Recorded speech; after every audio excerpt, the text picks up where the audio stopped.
I'm very happy to have the opportunity to speak to so many experts on non-proliferation and disarmament, and to see so many old friends. I must start, however, by joining my expression of sadness that one strong and intelligent voice is missing, Thérèse Delpech. We all respected her clear thinking, and we had great fondness for her.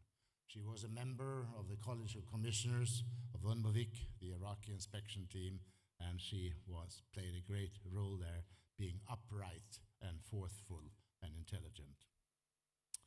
I welcome a specifically European caucus on non-proliferation and disarmament. Of course, much of the thinking on these subjects is common the world over. Nevertheless, we come from different experiences, even within the European Union.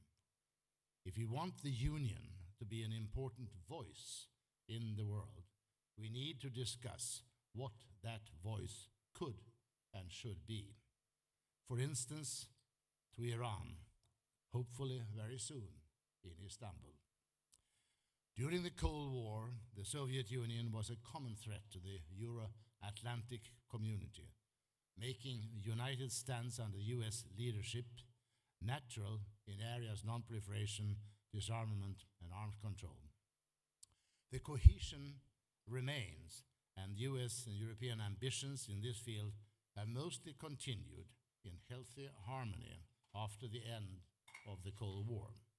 But there are also differences, for instance, on ratification of the Comprehensive Test Ban Treaty. Differences in outlook became conspicuous during the unilateralism that blossomed under the Bush administration, Bush Jr. A famous line, as you remember, by Robert Kagan told us that Americans are from Mars and Europeans from Venus. Americans act and fight. Europeans, not least in the European Union, talk endlessly.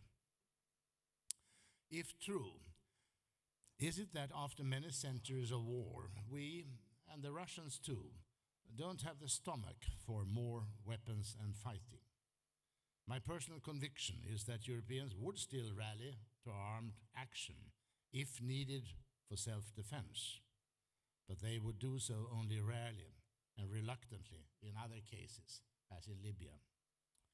Will European states today join in a war against Iran? In the Iran-Iraq war, several European countries joined to eradicate weapons of mass destruction that did not exist. Are European governments ready now to join in the eradication of Iranian weapons of mass destruction intentions that may or may not exist? I have no doubt that most Europeans would wish Iran to stop uranium enrichment and condemn wild and populist statements about wiping Israel off the map. But Iran has not launched an attack on anybody, nor does any attack seem imminent on their part, nor will the Security Council authorize the use of armed force. Armed action now against Iran would not be preemptive, but preventive, and in disregard of the UN Charter. Lord Hanna made this point in the morning, and he commented that when countries start war, they don't often always look at the international law. However, after the Iraq war, we have had a good and very serious discussion about the legality of the war. There has been a strong argument, not simply among lawyers, but also in politics, notably in the UK. I doubt that the Obama administration or Pentagon would want a third war, a preventive war in the Middle East. I feel less sure about the still significant forces in the US that favored the unilateral, unipolar world and shared the attitudes of Mr. Kagan. The difference between those attitudes and the European views were well reflected in the declarations of 2003, and the Europeans were quoted this morning. In the European Security Strategy of the 12th of December 2003, I find the following statements, quote, "The fundamental framework for international relations is the United Nations Charter. The United Nations Security Council has the primary responsibility for the maintenance of international peace and security. Strengthening the United Nations equipping it to fulfill its responsibilities and to act effectively is a European priority. In the same year, the basic principles of the European strategy against proliferation of weapons of mass destruction, and I find it stated that, and I quote again, the best solution for the problem of proliferation of weapons of mass destruction is that countries should no longer feel that they need them. If possible, political solutions should be found to the problems which lead them to seek weapons of mass destruction. By contrast, in the US National Defense Strategy of 2005, I read, quote, "The end of the Cold War and our capacity to influence global events open the possibility for a new and peaceful system in the world," period, unquote. In the same year, leading political figures in the US left no doubt that they thought the UN was useless.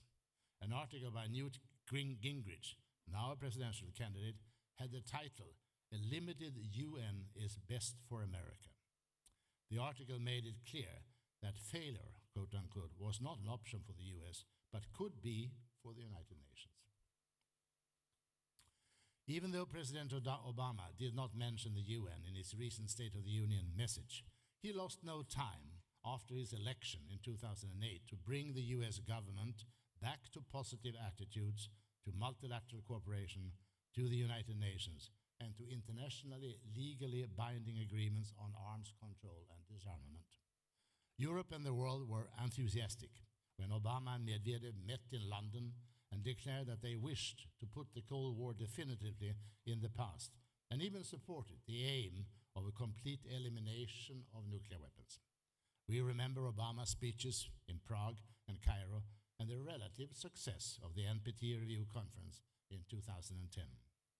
We do not doubt that the continued wish of the Obama administration to tackle more issues on the disarmament agenda, and I'm sure that Europe welcomes many steps actually taken by it, most recently, for instance, regarding the Code of Conduct for Spacefaring Nations.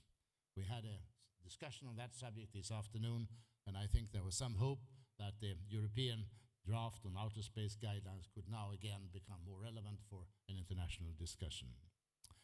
However, we are bound to note that the ratification process of START in the US Senate showed the difficulty of getting any proposal for arms control and disarmament through that body. And this, of course, is what currently stops the CTBT, Comprehensive Test Ban Treaty. We are also bound to note that as a global superpower, the US has wider security and military interests than European states, for instance, in non-proliferation problems or North Asia, a matter that is interesting but hardly directly engaging the European Union. This afternoon, I think the Europeans' position was described as constructive bystander, and that, I think, was an apt description.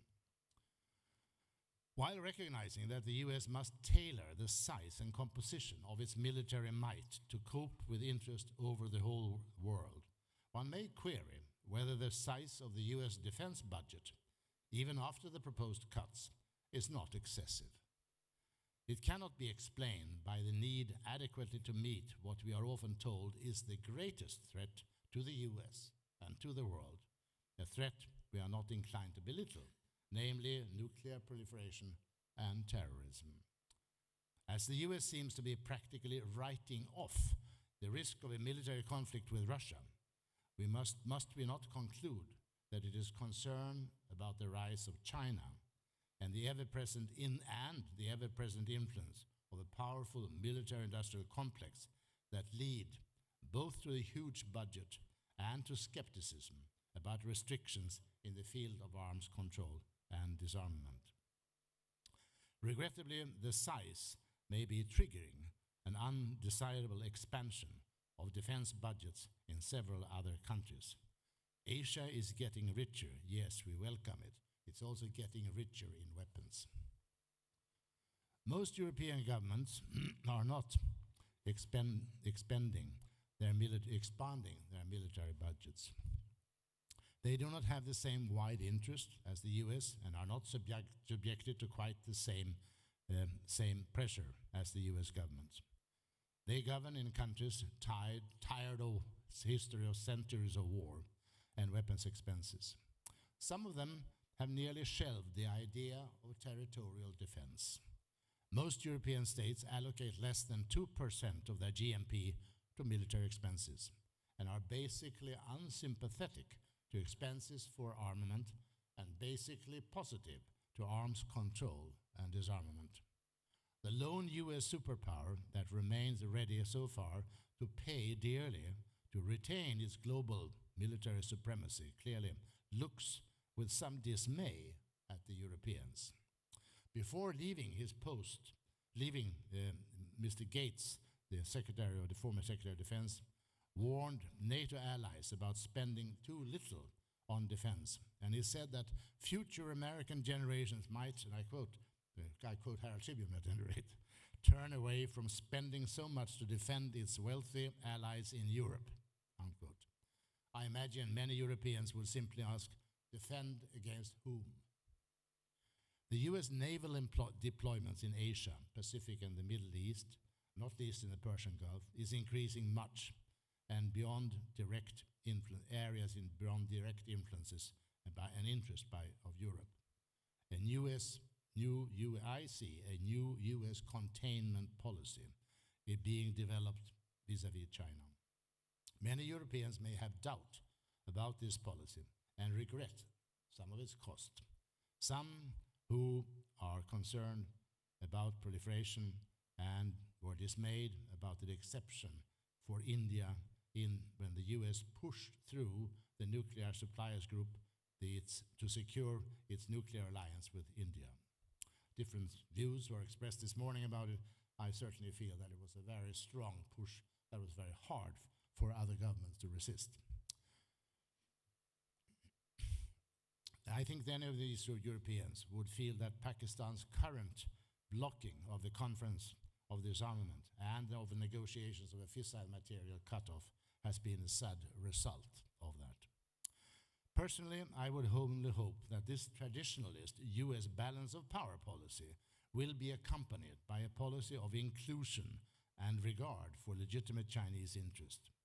There is some risk otherwise of an arms race in the region.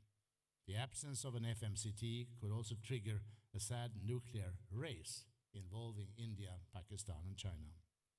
No doubt, China on her part could also contribute to the détente. Questions relating to Taiwan and to the border with India call for prudence. Many differences in the Far East relate to maritime borders and to small islands like the Spratly Island in the South China Sea. It would be a very good thing if all concerned, including China, rather than relying on their negotiating power, agreed to refer such differences to the International Court of Justice or other judicial settlement. I recall that the UK and France, a number of years ago, settled a long-standing dispute they had about some islands in the English Channel, the Minky and Ekru. And Norway and Denmark settled a very big dispute about sovereignty over eastern Greenland, a big chunk of land that went into the sovereignty of Denmark. So judicial settlement of news disputes can be a very excellent mode of doing away with problems of maritime borders and of islands without any loss of prestige on either side. Let me conclude by reverting to relations with Russia. It was the termination of the massive Soviet military threat over 20 years ago that opened up for an era of détente and disarmament in the world. A wave of welcome action rolled in during the first half of the 1990s. The new wave that we saw coming in the 2009 and 2010 stagnated last year, as David Khane remarked this morning. It will require prudent policies by the biggest military powers to handle the risks of nuclear proliferation in Northeast Asia and in the Middle East, and to handle their own interrelations to allow this wave to resume its force. MED, mutual economic dependence, rather than the familiar MAD, fear of mutual assured destruction, may help to prompt such prudence. Europe is not a main actor in this new act of the drama. However, it still has an important part to play, not least to help consolidate good relations with Russia. As I said earlier, I think the US has largely and rightly written off the risk of war with Russia. They only now talk about a war, one big war at a time in the new proposed defense budget.